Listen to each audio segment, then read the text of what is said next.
আর যে স্বপ্ন দেখার পরে আপনার ভয় লাগে, মনে হচ্ছে যে আমার কোনো বিপদ বা কোনো ক্ষতির ব্যাপারে আল্লাহ ইঙ্গিত দিচ্ছেন, এরকম মনে হয়, তাহলে সেই স্বপ্ন দেখার পরে কয়েকটা কাজ করবেন। কিছু মানুষ প্রায় সময় বলে থাকে যে শেষ রাতে স্বপ্ন দেখলে অথবা ফজরের পরের স্বপ্ন দেখলে সেটা পূর্ণ হয়। কোরআন হাদিসে এই ব্যাপারে কি বলে?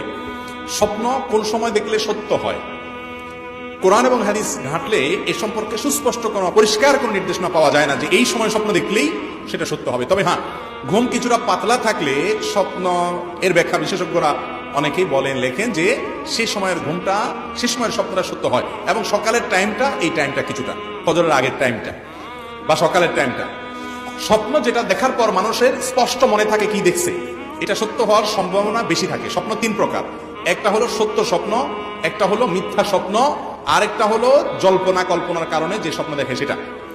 আপনি যখন বিদেশে যাওয়ার জন্য জল্পনা কল্পনা করতেছেন, ভিসা আসছে, জীবনে প্রথম বিদেশ যাবেন, ভিসার টাকা পয়সা দেওয়া হয়েছে, টিকিট হয়ে গেছে, অপেক্ষা আছেন, ডেট পড়ে গেছে, আপনি এখন শুধু ঘন ঘন স্বপ্ন দেখবেন, এয়ারপোর্টে চলে যাচ্ছেন, ইমিগ্রেশনে দাঁড়ায় আছেন, বিমান ছেড়ে দিচ্ছে, এই জাতীয় স্বপ্ন তখন দেখবেন। ঠিক না? ঠিক।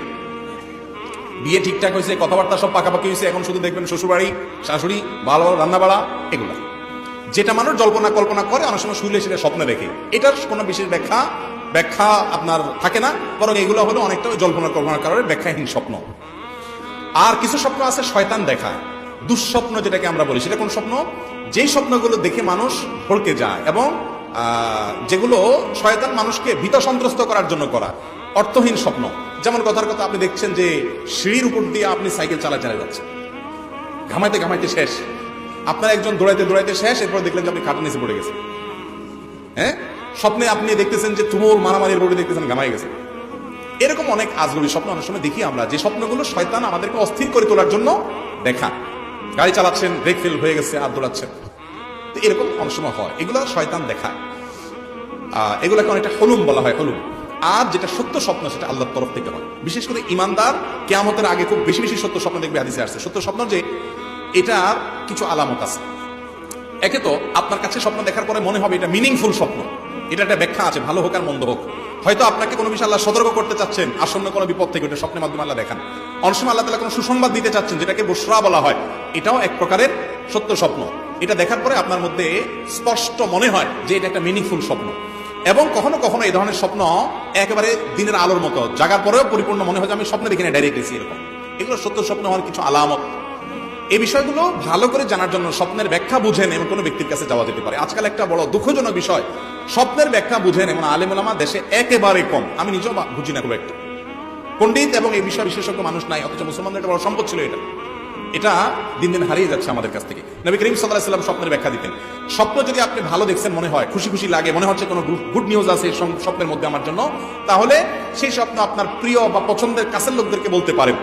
আর যে স্বপ্ন দেখার পরে আপনার ভয় লাগে, মনে হচ্ছে যে আমার কোনো বিপদ বা কোনো ক্ষতির ব্যাপারে আল্লাহ ইঙ্গিত দিচ্ছেন, এরকম মনে হয়, তাহলে সেই স্বপ্ন দেখার পরে কয়েকটা কাজ করবেন। বুখারী হাদিস, বিভিন্ন হাদিসের কিতাবে কয়েকটা কাজের কথা আছে। নাম্বার 1, এই স্বপ্ন দেখার পর ঘুম ভেঙে গেলে হঠাৎ করে বাম দিকে 3 বার থুতু ফেলবেন। আবার দেখে ফেলেন মানুষজন আছে কি।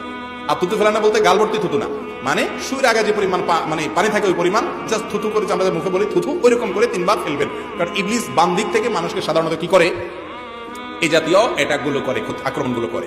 2 নম্বর কাজ হলো আউযু বিল্লাহি মিনাশ শাইতানির রাজিম পড়বেন। আল্লাহ আপনার কাছে দুষ্ট জিন থেকে, দুষ্ট শয়তান থেকে, বিতাড়িত শয়তান থেকে পানা চাই। 3 নম্বর কাজ হলো যদি পারেন ওযু করে 2 রাকাত নামাজ পড়ে ফেলবেন। ইনশাআল্লাহ ওই দুঃস্বপ্ন থেকে আল্লাহ আপনাকে হেফাজত করবেন। যদি ক্ষতিকর কিছু হয়, ক্ষতি থেকে আল্লাহ বাঁচাবেন। নাম্বার 4, দুঃস্বপ্ন দেখলে, খারাপ স্বপ্ন দেখলে, এটা একান্ত স্বপ্নের ব্যাখ্যা বুঝেন এমন কাউকে ছাড়া যাকে তাকে বলে বেড়াবেন না, নিষেধ আছে হাদিসে। যেটা দেখলে মনে হচ্ছে যে আপনার কাছে মিনিংটা আমার জন্য সতর্কতামূলক, বাজে স্বপ্ন বা দুঃস্বপ্ন মনে হচ্ছে, খারাপ স্বপ্ন মনে হচ্ছে, তাইলে এই হলো মোটামুটি স্বপ্ন সম্পর্কে সংক্ষিপ্ত বিবরণ।